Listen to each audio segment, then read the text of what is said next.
안녕하십니까. 임상심리사 2급 심리검사, 오늘은 3강 지능검사 파트를 한번 알아보는 시간을 갖도록 하겠습니다. 자, 지능검사인데요.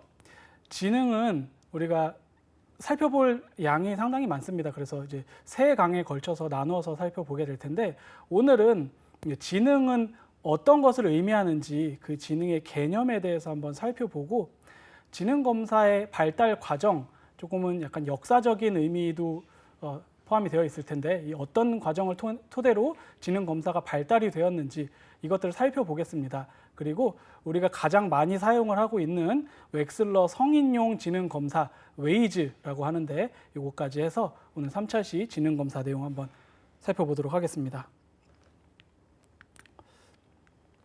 자, 지능의 개념과 정의인데요. 지능이라고 하는 것은 우리가 그 개념을 명확하게 정의하는 것이 사실 상당히 중요합니다. 왜냐하면 흔히들 저 사람은 되게 머리가 좋아, 저 사람은 되게 머리가 조금 아둔한 편이야, 우리가 이렇게 이야기를 할 때 그 우리가 머리가 좋다라고 이야기하는 것의 개념이 사람들마다 다를 수 있어요. 어떤 사람들은 무언가를 많이 오래 잘 기억하는 것을 머리가 좋다고 하고, 어떤 사람은 계산을 빠르고 정확하게 하는 것을 머리가 좋다라고 이야기하기도 합니다. 그렇기 때문에 우리가 측정을 할 때는 그 개념을 명확화하는 것이 중요하다고 앞서 배운 바가 있습니다. 따라서 지능의 개념과 정의를 명확하게 한번 살펴보도록 하겠습니다. 지능은 우선은 임상적인 입장에서 우리가 지능의 의미를 한번 살펴볼 건데요. 임상적인 입장, 우리가 그 수검자를 검사하고 그 내용을, 검사 결과의 내용을 한번 판단을 할 때, 그런 건 우리가 임상 현장이라고 하는데, 임상 현장에서 그 수검자의 지능을 볼 때 이 사람이 정말 두뇌의 기능이 좋은지 나쁜지 그것만을 판단하기 위한 것은 아닙니다. 지능이 이 수검자의 전체적인 잠재력, 그 적응 능력, 이런 것을 의미하고, 어느 만큼의 잠재력을 가지고 있나, 어느 만큼 지금 적응을 할 수 있는 능력을 발휘하고 있나, 이런 것들을 확인하기 위해서 지능검사를 활용을 하고는 합니다. 그래서 지능의 구성 요소에 대한 가설을 바탕으로 지능검사를 한다.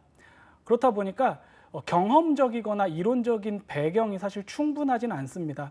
이론적인 입장이 아니기 때문에 갖는 임상적 입장에서의 어떤 한계점이라고 보시면 될 것 같습니다.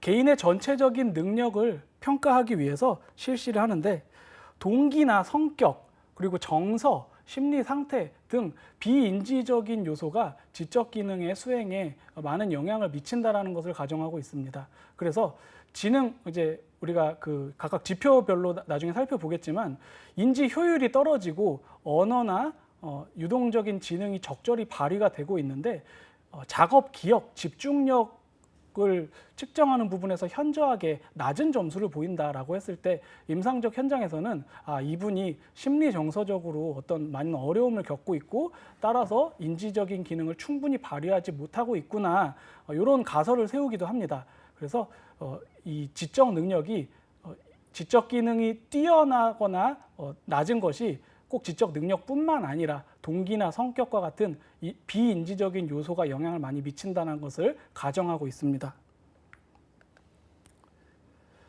자, 임상적 입장에서 웩슬러가 지능이 성격과 분리될 수 없다고 주장을 한 바가 있어요. 그래서 웩슬러가 주장한 지능의 정의를 살펴보면, 지능이란 한 개인이 합목적적으로 행동하고 합리적으로 사고하고 환경에 효과적으로 대처하는 능력, 이것이 지능이다, 이렇게 설명한 바 있는데요. 이 웩슬러가 이야기한 지능의 정의는 우리가 암기를 해둘 필요가 있습니다. 어떤 문항에서 보기로 상당히 많이 출제가 되거든요. 그래서 다시 한번 읽어볼게요. 웩슬러가 주장한 지능이란 한 개인이 합목적적으로 행동하고 합리적으로 사고하고 환경에 효과적으로 대처하는 능력을 지능이라고 한다. 이거 꼭 기억하고 가셨으면 좋겠습니다. 임상적인 입장에서 이제 이론적인 입장으로 한번 넘어가 볼게요. 이론적인 입장에서는 일반 지능 모델을 한번 살펴볼 건데, 일반 지능 모델, 괄호하고 G 써 있죠. G 요인, General Factor, 이렇게 이야기하는데, 지적 기능은 공통적인 G 요인과 특수한 지능 요인이 존재한다고 가정을 하는 겁니다. 그래서 우리가 어떤 지적 기능은 공통적인 속성들을 모아서 G 요인이다.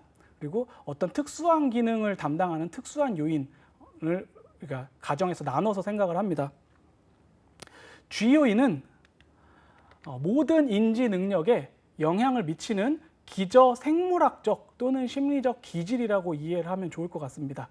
반면에 특수한 지능 요인은 어느 하나의 특화된 지능을 의미를 하는 것이지요.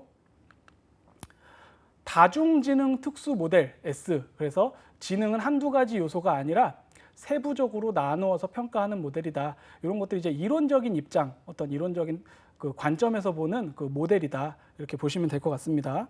이것들은 이제 문항을 토대로 아마 계속 반복해서 나올 겁니다. 자, 다중지능 특수 모델 방금 나왔는데요. 지능은 한두 가지 요소가 아닌 세부적으로 나누어 평가하는 모델이다. 세부적으로 나누어 평가한 지능들의 조합으로 전체적인 지능을 보다 잘 이해할 수 있다라고 합니다. 그러니까 한두 가지 요소만 평가해서 이 사람의 지적 수준이 어떻다가 아니라 세부적으로 나누어서 평가한 이후에 이것들의 조합을 토대로 전반적인 지능을 우리가 입체적이고 보다 세부적으로 전체적으로 잘 이해할 수 있도록 한다. 이것이 다중 특수 지능 모델이다라고 이해하시면 되겠습니다. 다중지능 특수 모델은 120여 가지의 특수 지능을 제한하고 있고요. 자, 스탠버그는 이제 3원 이론이라고 해서 기본 지능이 분석적, 창조적, 실용적인 부분이 있다. 이렇게 이 3원 이론을 테스트하기 위해서 STAT라는 검사를 개발을 하기도 했습니다. 자, 또 다른 학자인 가드너를 살펴보면은요, 가드너는 8가지 지능 혹은 마음의 틀이 있다 이렇게 주장을 했습니다. 이 8가지 틀에는 언어적인 것, 수학적인 것, 그리고 공간, 신체 운동, 몸을 얼마나 잘 쓰는지, 자유자재로 잘 쓰는지 이런 것도 지적 부분에 포함이 되고, 음악, 그리고 내성, 대인관계, 자연 이렇게 구성이 된다. 이 8가지 마음의 틀을 우리가 다중지능 특수 모델 중에서 가드너라는 학자가 제시한 이론이라고 기억하고 넘어가시면 될 것 같습니다. 그래서 지능을 이제 다중특수지능이라고 했으니까 계속 반복적이지만 단일적인 요인보다 개별 능력의 집합이다. 그래서 긍정적인 것은 지능의 어떤 범위를 상당히 확장시켰다. 이렇게 이해할 수 있고요. 좀 부정적인 것은 좀 지능이 아닌 것처럼 보여지는 것을 우리가 음악 그리고 대인관계 이런 것들까지도 우리가 보편적으로 이것이 지능의 범위라고 생각을 하지는 않는 경향이 많이 있는데 지능이 아닌 것까지 너무 많은 것을 지능의 영역으로 포함하는 것 아닌가 하는 그런 부정적인 평가도 있습니다. 자, 이론적인 입장에서 위계적 그리고 요인 분석 모델이 있는데 이것들은 지금 우리가 흔히 사용하고 있는 웩슬러 검사를 이제 나중에 이해하시면 더 잘 이해가 되실 것 같은데요. 일반 지능 모델과 다중 특수 지능 모델이 결합한 것으로 생각을 하시면 됩니다. 언어 지식 그리고 시각 패턴 인식 등과 같은 특수 능력은 가장 기본적인 수준이고 특수 능력은 서로 완전히 독립적이지는 않다라고 가정을 합니다. 자, 이 그림을 보시면 G 밑에 A, B, C 세 가지의 요인들이 있죠. 그리고 그 A, B, C 세 가지를 이루는 각각의 요인 A1, A2, A3 그리고 B에는 B1, B2, B3, C에는 C1, C2, C3 이렇게 각각 나누어져 있는데 이 요인들이 이제 위계적으로 되어 있다라고 해서 위계적 요인 분석 모델이라고 하는 겁니다. 만약에 이 전체 지능 G가 우리가 전체 중학교다 어떤 한 중학교다라고 했을 때 A, B, C는 한 반이라고 한번 가정을 해볼게요. A반, B반, C반. 그러면 A반에 있는 A1, A2, A3 이렇게 그 A반 하위에 있는 것은 개별 학생이라고 우리가 이해를 할 수 있겠죠. 그러면 어떤 중학교의 학업 성적을 알아보자고 할 때 그 중학교의 시험을 본 다음에 그 아래에 있는 각 반 학생들의 점수를 측정을 하는데 자, 측정 가능한 요인들은 상위 요인, 추상적인 상위 요인의 점수를 알아내는 것이 요인 분석의 형태다. 이렇게 생각을 할 수 있습니다. 그러니까 말이 조금 어려운데 조금 더 쉽게 이야기하면 A1 학생과 C1 학생은 서로 무관한 것처럼 독립적인 것처럼 보일 수 있지만 같은 중학교에 소속되어 있기 때문에 그 중학교의 학업 능력이라는 하위 요인을 이러한 요인을 거쳐서 서로 영향을 준다 이렇게 이해를 할 수 있는 겁니다. 이게 지금 학교의 예를 들으니까 좀 와닿지가 않는데 지능을 우리가 살펴보면 지능은 전체 척도, 전체 지능 지수가 뭐 100이다, 110이다 이렇게 나눈다면 그것들이 하위의 영역, 방금 앞서 A반, B반 나눴던 것처럼 언어 이해 영역, 지각 추리 영역, 작업 기억 영역 이렇게 처리 속도 영역 각각의 영역으로 나뉘고 언어 이해 영역의 지표 점수에 영향을 미치는 것은 공통성, 어휘, 상식 이런 소검사들 그런 소검사들의 점수가 높으면 이 언어 이해 지표에 영향을 주겠죠. 언어 이해 지표가 점수가 높으면 이제 전체적인 척도, 지능의 점수가 높아지는 그런 상관관계를 나타낼 수 있겠죠. 그래서 이것들을 우리가 말씀드린 대로 위계적인 요인 분석 모델이다. 이렇게 이해를 하시면 될 것 같고요. 지금 우리가 흔히 사용하고 있는 웩슬러 지능 검사가 바로 이런 구조로 설계가 되었고 운용이 되고 있는 그런 검사 방법입니다. 이론적 입장에서 또 GFGC 이론이다 라고 하는데 이거는 커텔이라는 학자가 제안을 한 그런 지능을 구분하는 방법인데 이것도 시험에 굉장히 잘 나옵니다. GFGC를 우리가 유동적 지능과 결정성 지능 이렇게 구분을 하는데 GF는 유동적 지능이다. 그리고 GC는 결정성 지능이다. 이렇게 이해를 하면 됩니다. 유동적 지능, 결정성 지능. 이것들을 구분하는 건 상당히 중요합니다. 자, 한번 살펴볼게요. 유동적 지능이라고 하는 것은 선천적인 기능, 그러니까 그리고 뇌 손상 및 노령화로 인해서 감소되는 지적 능력 등을 의미합니다. 그러니까 선천적인 기능이라는 것은 타고났기 때문에 내가 노력한다고 해서 바뀌기 사실 어려운 부분이죠. 그리고 뇌 손상으로 인해서 혹은 노화로 인해서 감소되는 어떤 그런 능력은 인위적으로 뭐 공부를 더 열심히 한다고 해서 바꾸거나 이럴 수 있는 부분은 아니에요. 그런데 그와는 반대로 결정성 지능은 개인이 문화, 교육 등 경험의 영향을 많이 받는 지능에 속한다고 합니다. 대표적인 예를 들자면 교육, 우리가 국어 공부를 매우 열심히 했다. 아니면 책을 매우 많이 읽었다. 이렇게 후천적인 어떤 노력이나 경험들이 쌓이게 되면 그 사람이 가지고 있는 언어적인 능력 혹은 어휘력, 문장 구상력, 문장을 구성하고 구사하는 능력 이런 것들은 이제 점점 월등해지겠죠. 이런 것들은 개인의 경험과 교육 등의 영향을 많이 받기 때문에 대표적인 결정성 지능의 영역이라고 볼 수 있을 겁니다. 자, GFGC 유동성 결정성 지능 이후에 이제 등장하는 CHC 이론입니다. 이제 카텔, 혼, 캐롤 이런 학자의 이름의 앞글자를 따서 CHC 이론이라고 하는데 이것이 이제 지금에 와서는 현재 지능검사 분야에서 가장 널리 받아들여지는 그런 이론이라고 볼 수 있습니다. CHC 이론 가장 최상층에는 이제 G, 제너럴 팩터가 되겠죠. 그리고 그 아래에는 7 또는 8가지 중간층의 구성 요소로 이루어진다라고 합니다. 자, 중간층 제일 위에 있는 최상층 G는 이제 일반적인 능력이라고 했을 때 중간층 구성 요소가 어떤 것들이 있는지를 한번 살펴보면 유동성 지능, 결정성 지능, 그리고 작업 기억력, 장기 기억력, 시간 공간 지각력, 청각 지각력, 속도 처리 능력 등으로 이제 구성이 된다고 보고 있습니다. 자, 앞서 설명드렸던 부분과 대동소이합니다. 유동성 지능에 대한 설명은 크게 이제 비슷한 개념을 가지고 가는데 현대 지능 이론에서 결정성 이론과 함께 결정성 지능과 함께 지능을 구성하는 대표적인 지능 구성 요소다 이렇게 받아들여지고 있고요. 문제를 해결하고자 할 때 필요한 인지적인 자원을 적재적소에 할당해서 문제를 해결하는 능력이라고 합니다.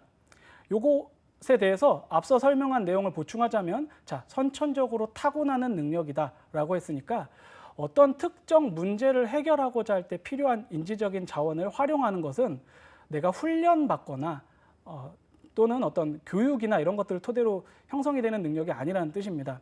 다시 말해서 미리 학습되지 않은 상황, 어떤 임의의 상황, 어떤 난관에 봉착했거나 미리 이제 내가 훈련되지 않은 임의의 상황에 대처했을 때 얼마나 임기응변을 잘 발휘하고 문제를 얼마나 잘 해석하면서 문제를 빠르게 해결할 수 있는 실마리를 찾아 나가는가, 이것이 우리가 유동적 지능을 드러내는 대표적인 요소라고 이해할 수 있습니다. 그 영역들을 살펴보면 연역 추리, 귀납 추리를 이제 대표적인 구성 요소로 하고 있고, 계획 능력이라든지 추리 능력, 그리고 개념 정립 능력, 분류, 그리고 가설을 설정하고 가설을 입증하는 것, 문제를 해결하는 것, 정보 조작하는 능력 등이 포함이 됩니다. 따라서 이런 능력들을 토대로 내가 경험해보지 못한 낯선 임의의 상황에 처했을 때 이 상황이 문제다라는 것들을 인지하고, 이런 내용들, 이런 능력들을 발휘하면서 내가 배운 적은 없지만 이 문제를 내가 어떻게 해결을 해야겠다, 이런 것들을 유동성 지능을 발휘하면서 문제를 잘 해결해 나가는 과정이 나타나겠죠. 자, 추리 능력으로는 이제 연역 추리, 귀납 추리, 산술, 연산 등 이제 수학적인 추리 능력이 포함이 되고, 생물학, 물리학, 화학 등 기초 과학 분야에서 가장 많이 요구되는 지능의 영역이라고 우리가 볼 수 있습니다.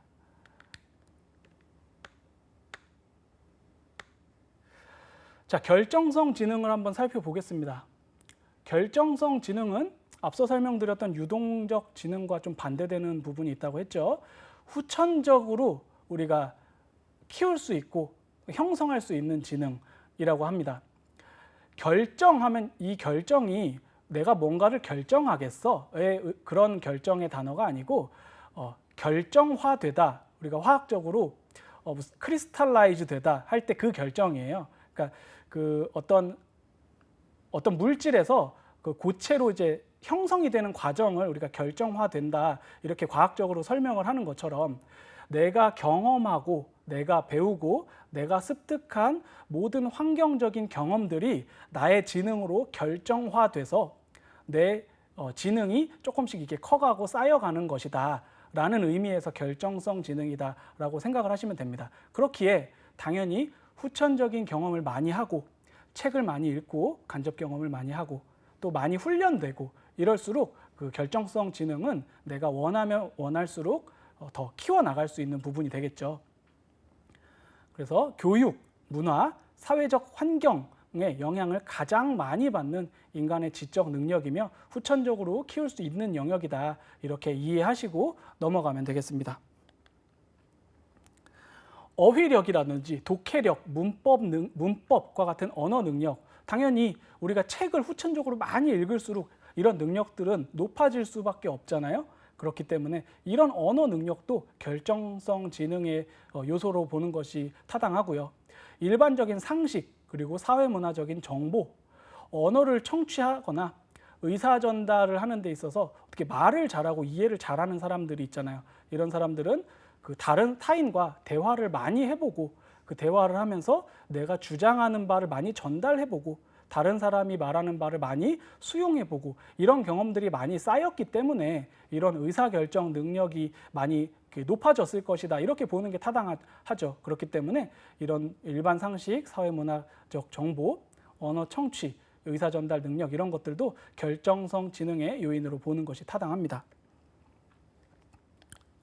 그리고 인문, 사회과학 계열 등 언어 능력이 요구되는 학문 분야에서 가장 크게 요구되는 지적 능력이다, 이렇게 보는 거죠.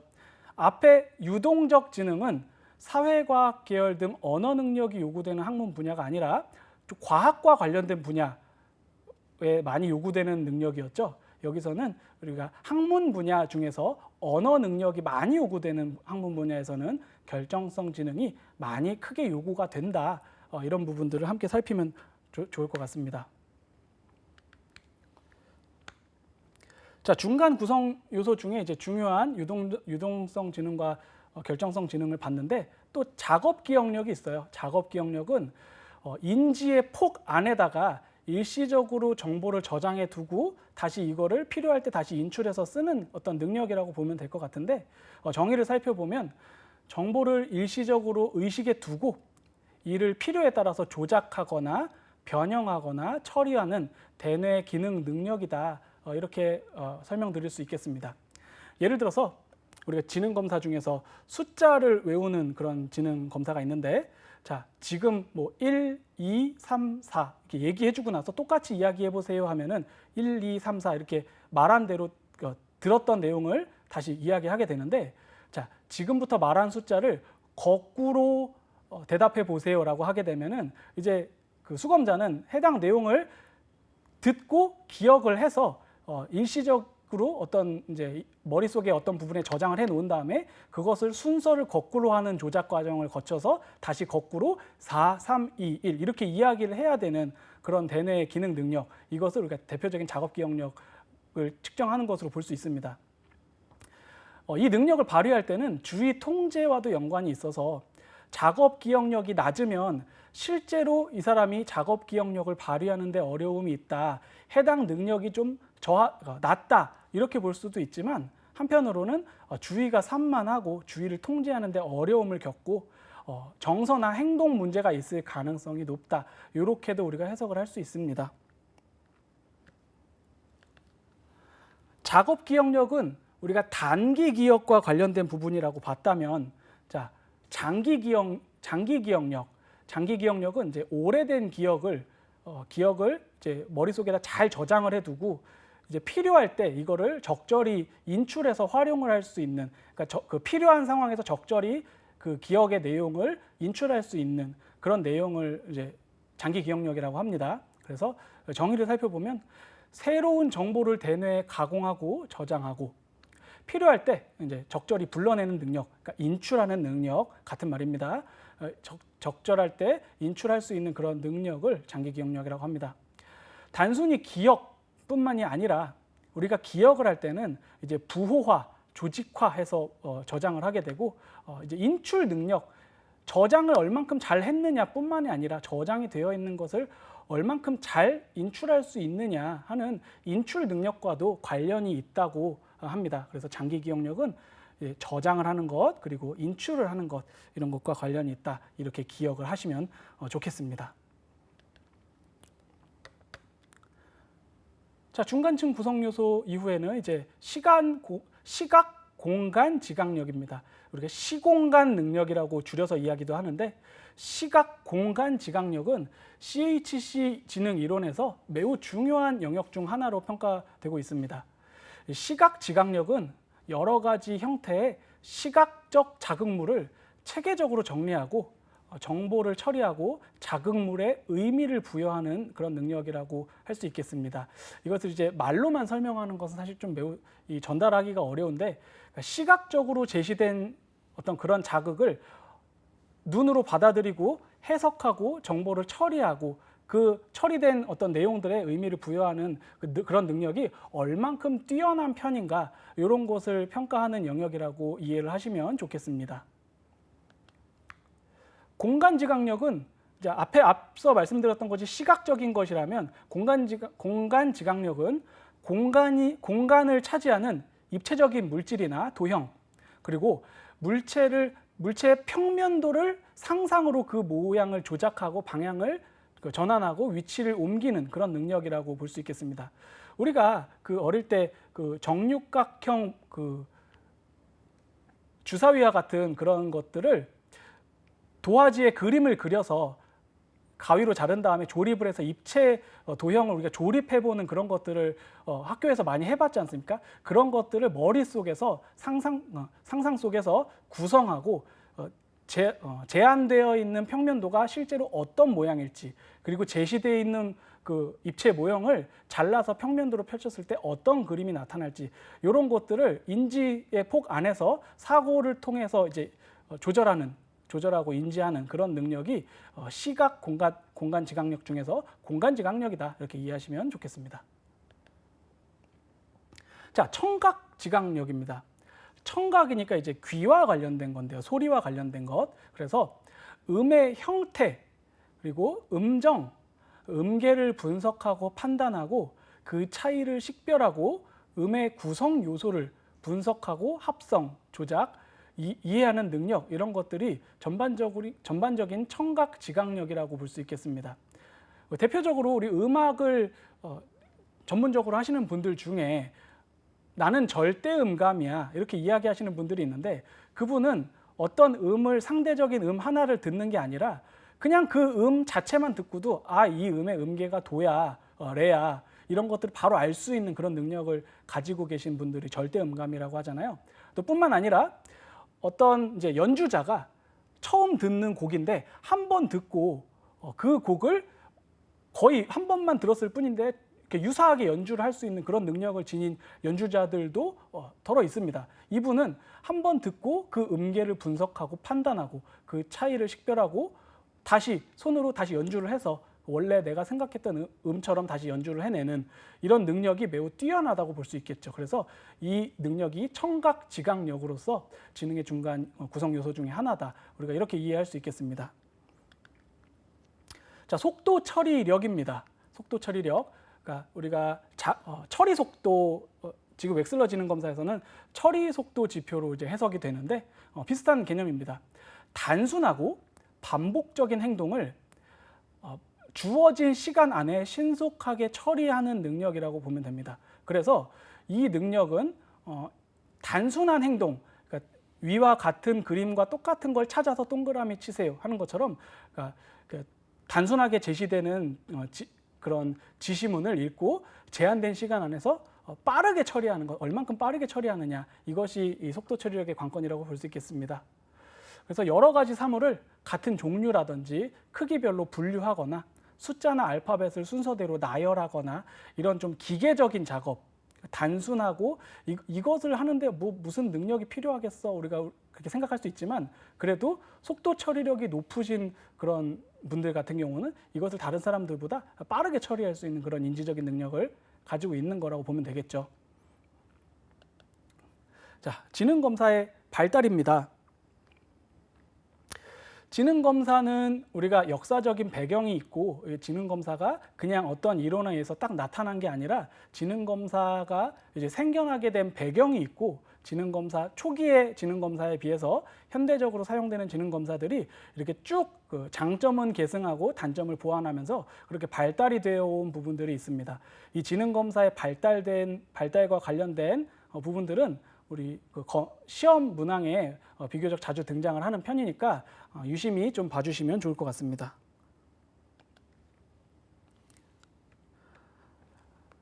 자, 지능검사의 발달 첫 번째는 프랜시스 갤튼이라는 학자인데요. 이 학자는 지적 능력의 유전성 그리고 선천적 재능에 대해서 관심이 많았고 감각운동 과제로 구성된 지능검사를 개발을 하였습니다. 그래서 최초의 종합적인 지능검사다라고 간주를 하기는 합니다. 하지만 단순 반응 시간, 악력, 시력 등 감각운동과 관련된 능력과 기술을 평가하는 것이기 때문에 그 운동 능력 말고 정신지능, 어떤 지적 능력 중에서 실제 몸으로 실시하는 것이 아니라 정신기능이 어느 정도 우수한지를 하느냐 이런 것과는 좀 상관이 낮다라는 평가를 많이 받고 있습니다. 그 이후에는 비네 시몽 검사라고 해서 비네라는 학자와 시몽이라는 학자 이름을 따서 비네 시몽 검사라고 지어졌는데 이 비네 시몽 검사가 현대적 의미에서는 최초의 지능 검사다 이렇게 부르는 그런 경향이 있습니다. 정상 아동과 정신 지체 아동, 그러니까 어떤 인지 기능이 많이 저하된 아동을 구분하기 위해서 개발이 되었는데 교육 과정의 이제 필요에 의해서 이 정규 교육을 따라갈 수 있는지, 이 정규 교육 과정을 따라가는 데 많이 어려움이 있는지 이 둘을 선별하기 위해서 이 검사가 사용이 되었습니다. 이 검사는 연령 단계화라는 그런 특징을 가지고 있습니다. 자, 비네 시몽 검사에서 보는 지능은 정의가 다음과 같은데요. 기본적인 능력으로서 판단, 그리고 이해, 추리 능력이 지적 활동의 기본이다라는 이런 가정을 가지고 있습니다. 추후에 동기, 의지, 인격, 판단 이런 것들과도 이제 지적 활동이 관계가 있다라고 이제 제안이 되었고요. 지능에 대해서 비내 시몬 검사의 지능은 이제 위와 같다. 이거 함께 기억하면 좋겠습니다. 지능을 정의하는 부분들은 우리가 학자마다 다르게 나오는데 이것들은 다 매번 나올 때마다 주의 깊게 살펴보는 것이 우리 고득점을 위한 좋은 방법이라고 생각이 됩니다. 자, 비내 시몬 검사 계속 이제 설명을 드리는데요. 자, 터만이라는 학자가 비내 시몬 검사를 그대로 가지고 와서 이 검사의 미국판인 스탠퍼드 비내 지능 척도를 개발합니다. 그러니까 검사를 이제 미국판으로 이제 판올림을 했다. 그러니까 미국판으로 적절히 미국에서 쓰이는 단어로 조금 바꿨을 것이고 그렇게 미국인의 특성에 맞는 표준화를 거쳐서 터만이 비내 시몬 검사를 미국판으로 만들었다. 이 검사 이름이 스탠퍼드 비내 지능 척도다. 이렇게 이해를 하시면 됩니다. 터만이 개발한 스탠퍼드 비내 지능 척도에서는 정신 연령과 생활 연령 사이의 관계가 숫자로 나타낼 수 있다는 아이디어를 처음으로 도입을 했습니다. 그래서 흔히 우리가 생각하는 평균 IQ가 100이다라고 하는 관례가 이 스탠퍼드 비내 지능 척도에서 시작이 된 것이다라고 생각을 하시면 될 것 같아요. 그래서 우리가 지금도 우리가 활용하고 있는 웩슬러 지능 검사에서도 지능 지수가 100이다라고 하면 지능 지수를 나타내는 검사 문항을 풀었는데 100점이야 이런 의미가 아니고 나의 지능이 전체 집단에서 평균적인 수준이구나 이렇게 이해를 하는 게 맞거든요. 그래서 100보다 높으면 평균보다 위 방향이고 100보다 낮으면 평균보다 아래 방향이다. 이때 이 스탠퍼드 비내 지능 척도에서 이 100을 평균으로 하는 관례가 시작이 되었다라고 기억을 하시면 좋습니다. 정신 연령은 대문자 MA로 표기를 하는데 mental age라고 읽으면 되고요. 표시를 할 때는 MA라고 사용을 합니다. 그리고 척도를 통해서 측정한 지능 점수를 통해서 계산한 나이. 실제 그 수검자가 가지고 있는 능력과 관련된 것이고 실제 이 수검자가 몇 살이냐 하는 것은 생활 연령, 생물학적 나이.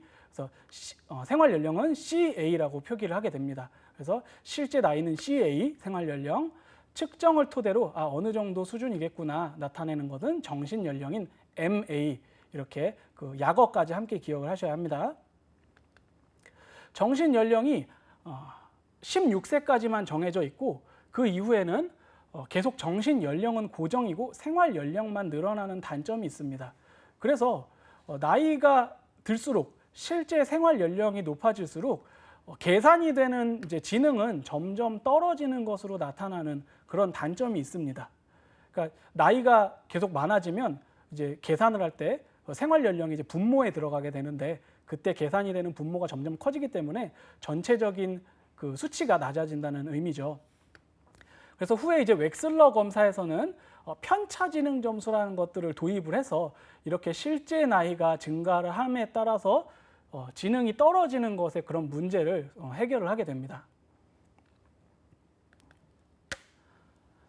지능 검사가 아동의 지적 수준뿐만 아니라 성인의 정신박약 및 비행 청소년과 성인기 사회적 부적응을 평가하고 직업적 적합성을 결정하는 데도 유용하다는 것이 이제 스탠퍼드 비내 지능 척도를 토대로 우리가 좀 알려지게 됩니다.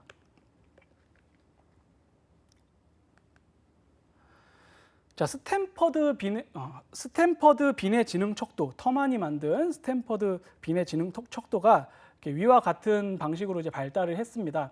그러면 성인용 지능 검사는 이제 어떻게 해서 발달을 하게 됐느냐라고 한다면은 우리가 심리사를 배움에 있어서 전쟁이 심리사에 미쳤던 영향이 매우 크다는 사실은 꼭 우리 심리학뿐만이 아니라 뭐 다른 학문들 또는 뭐 인문 서적을 많이 읽으신 분들이라면은 많이 알 수 있을 것 같은데요.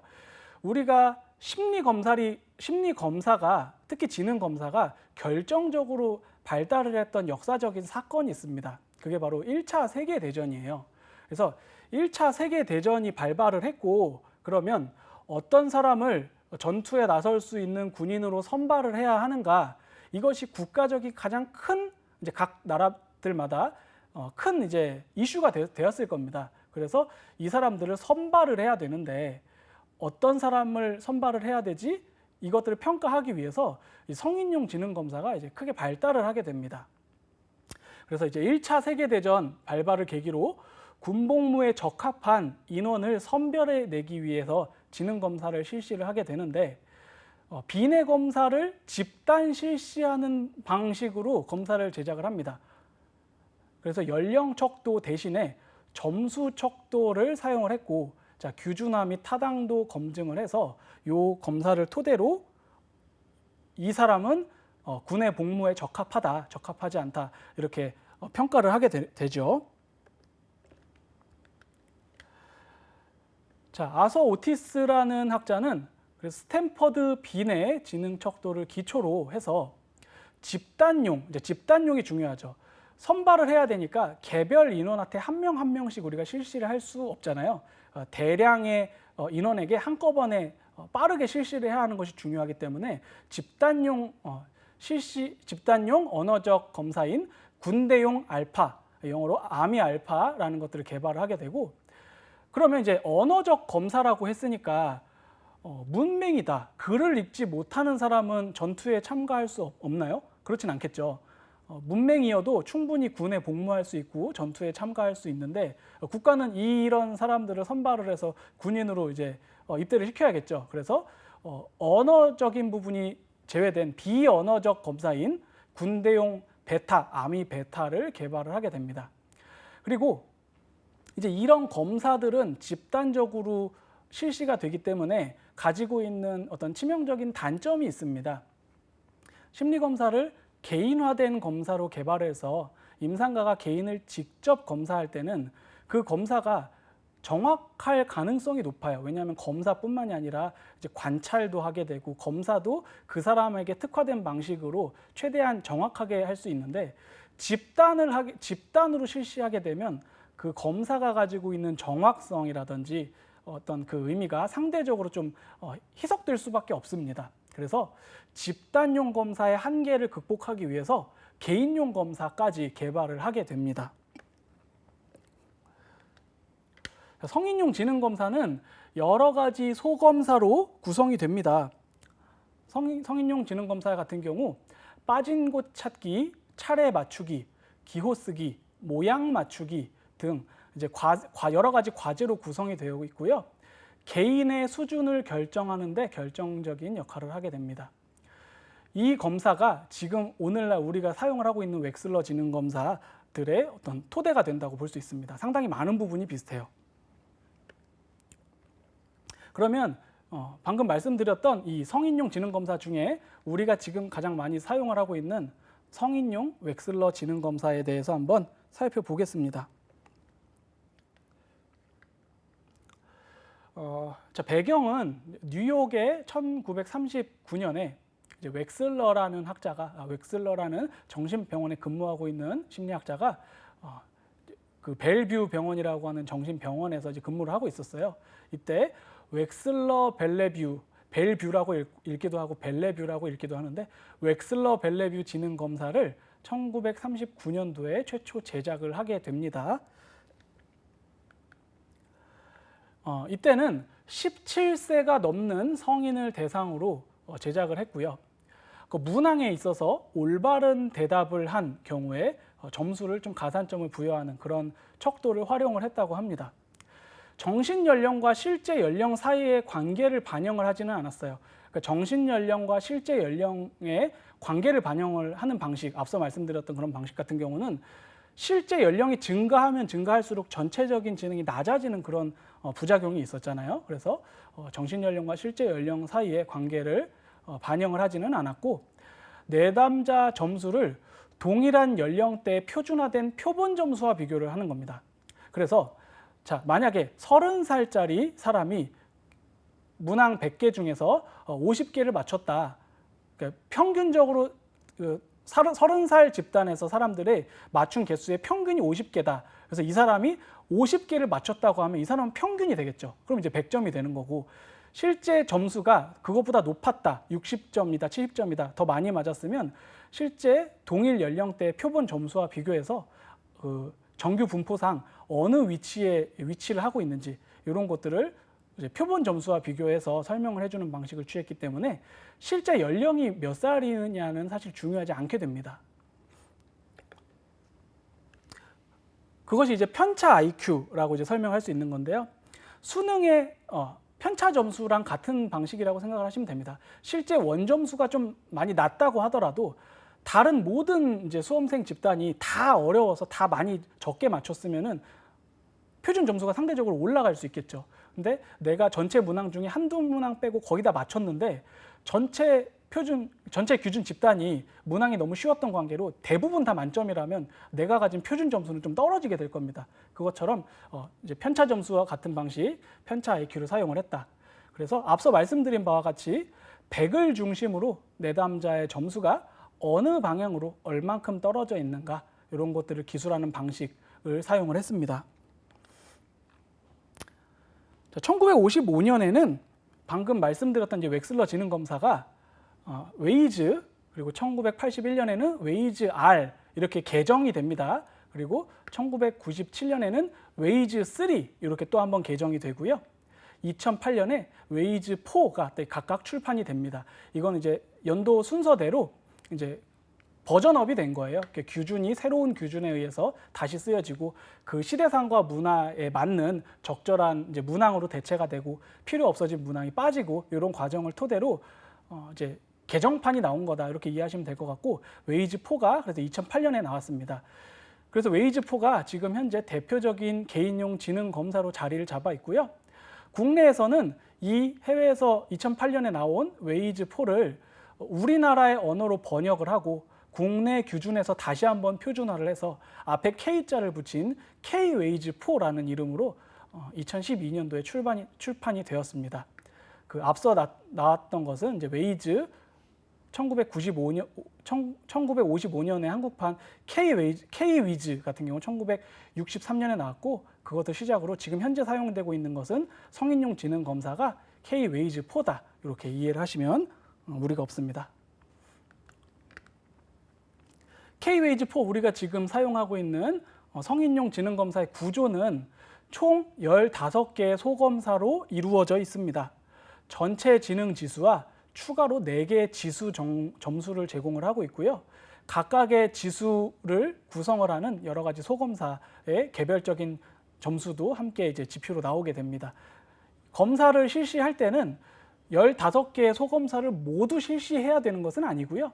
10개 핵심 소검사만 실시를 해도 지능 지수를 판별을 하는 데는 큰 무리는 없습니다. 그런데 이제 그 핵심 소검사 중에 문맹이다 해서 이제 그 어휘 이런 것들에 대한 이해가 낮은 경우에 이제 그것을 대체할 수 있는 대체 검사를 이제 보충 소검사 중에 골라서 사용을 하게 됩니다. 그래서 기본적으로는 10개 핵심 소검사를 실시하면 되고 5개의 보충 소검사가 있다. 이렇게 기억을 하시면 됩니다. 말씀드린 척도를 살펴보게 되면은 전체 척도를 우리가 4개의 지수로 제공을 한다고 했죠. 그래서 전체 척도가 언어 이해 지수, 지각 추론 지수, 처리 속도 지수, 작업 기억 지수 이 4가지 지수로 우리가 설명이 되는데 특히 언어 이해 지수와 지각 추론 지수를 묶어서 일반 능력 지수 GAI라고 우리가 평가를 하고요. 처리 속도 지수, 작업 기억 지수를 합쳐서 인지 효능 지수 CPI 이렇게 설명을 합니다. 이 전체 15가지 검사 중에 필수 검사와 보충 검사가 있다고 말씀을 드렸잖아요. 근데 여기서 나타난 것처럼 핵심 소검사라고 되어 있는 것, 이제 언어 이해에는 공통성과 어휘, 상식, 그리고 지각 추론에는 토막자기, 행렬 추론, 퍼즐 이렇게 해서 쭉 10가지 검사가 핵심 소검사고 그 오른쪽에 있는 보충 소검사는 핵심 소검사를 실시할 수 없을 때 보충적으로 이용할 수 있다 이렇게 이해를 하시면 좋겠습니다. 웩슬러 성인 지능 검사는 전체 지능 Full Scale Intelligence Quotient라고 얘기하죠. 발음이 좀 좋지 않은데 Full Scale IQ라고 흔히 얘기합니다. FSIQ. 그래서 개인적인 전체 인지 능력을 나타내는 지수. 그래서 우리가 나는 IQ가 몇이야 이렇게 얘기할 때 전체 지능 지수를 설명을 한다고 보면 되고요. 이것을 세부적으로 나타냈을 때 일반 능력 지수와 인지 효능 지수로 구분을 할 수 있고, 1차적으로는 일반 능력 지수는 언어 이해 지수와 지각 추론 지수 점수로부터 유도가 되고, 인지 효능 지수는 작업 기억 지수와 처리 속도 지수 점수로부터 유도가 된다. 앞선 표를 기억을 하시면 좋을 것 같습니다. 그러면 이제 개별적인 지수를 살펴볼 텐데요. 그 지수가 의미하는 바는 다음과 같습니다. 언어 이해 지수의 경우 언어적인 추론 능력, 그리고 이해, 개념화를 필요로 하는 언어적인 능력을 어느 정도로 가지고 있나 하는 능력을 측정할 때 이 언어 이해 지수를 토대로 이제 설명을 하게 됩니다.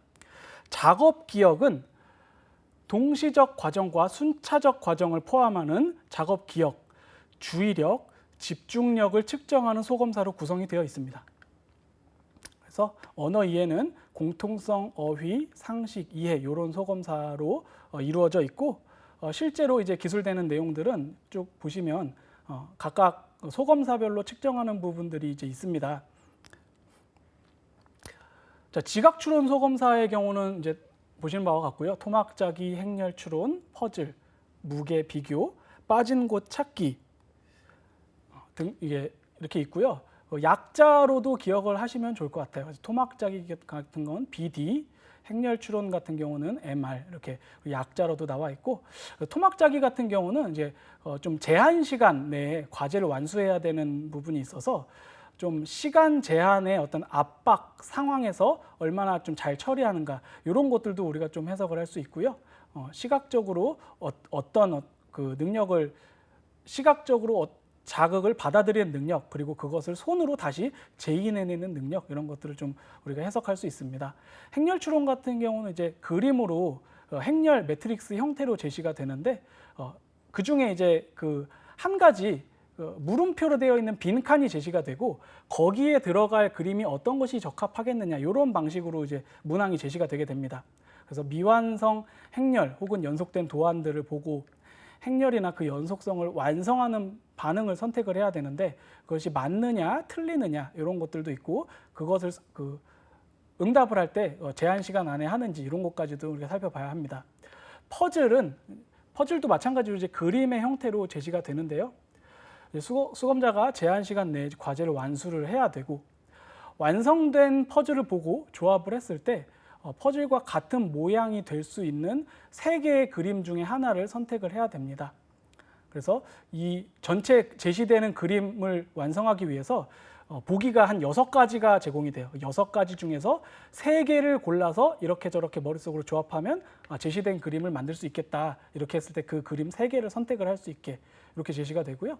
무게 비교 같은 경우는 제한 시간 안에 이제 이것도 시간 제한이 있고, 무게 균형이 맞지 않는 저울 그림을 보고 균형을 잡기 위해서 이 저울 그림 위에 이제 빈칸이 있는데 거기에다가 어떤 것을 채워 넣어야 이제 무게가 맞는지, 그래서 좀 산술적인 처리 능력, 계산 능력까지도 좀 측정을 할 수 있는 부분입니다.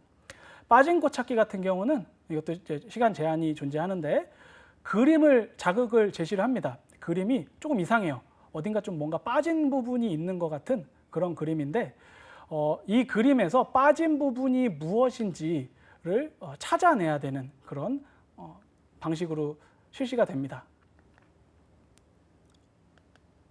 작업 기억 소검사는 우리가 숫자, 산수, 순서화 이 3가지로 이제 이루어지는데, 특히 이제 숫자와 산수는 필수고 순서화는 이제 보충 소검사로 많이 쓰여집니다.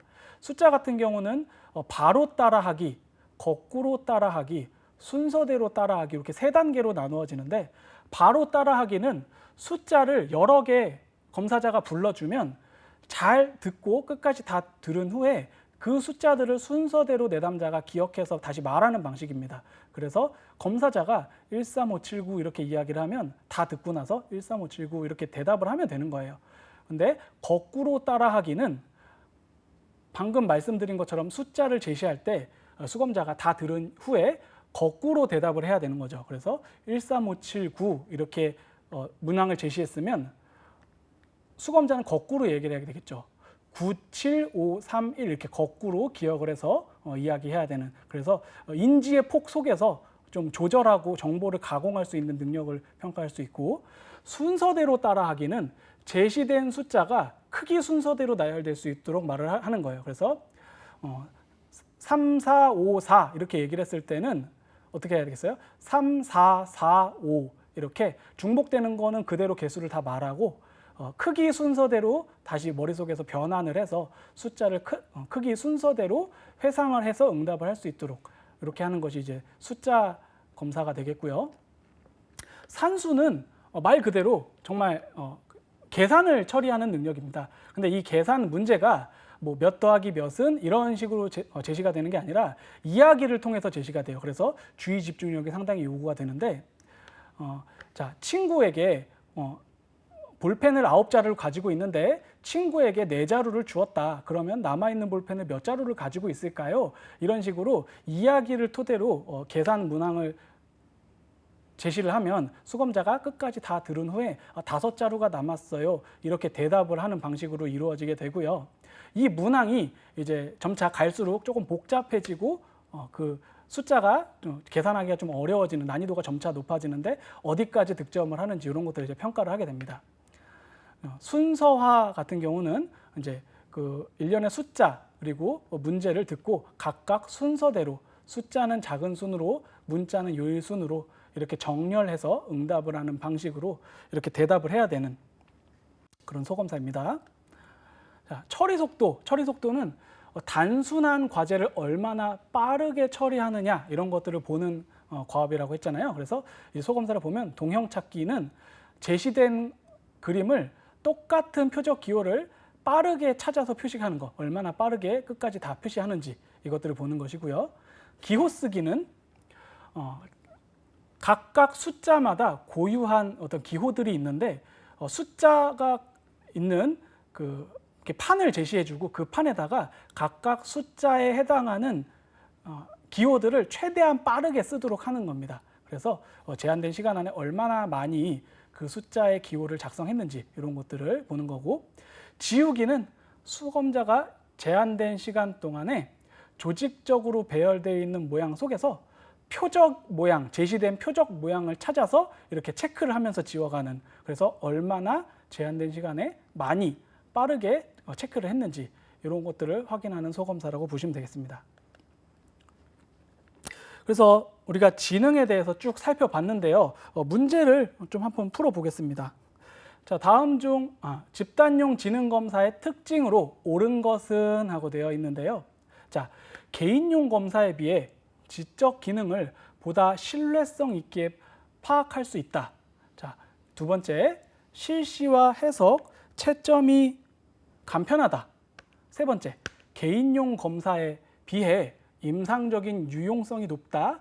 네 번째, 선별검사로 사용하기에 적합하지 않다 되어 있습니다.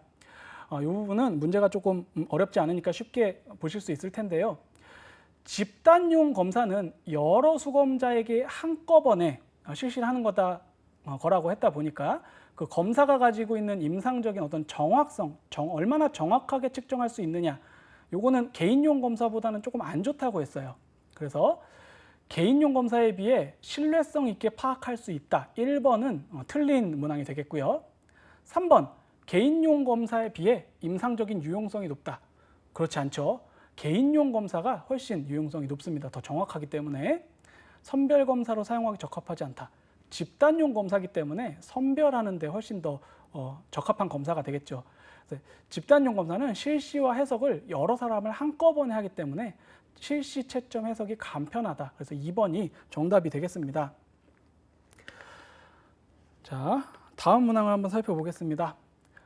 집단용 지능검사의 특징으로 옳은 것은 되어 있는데요.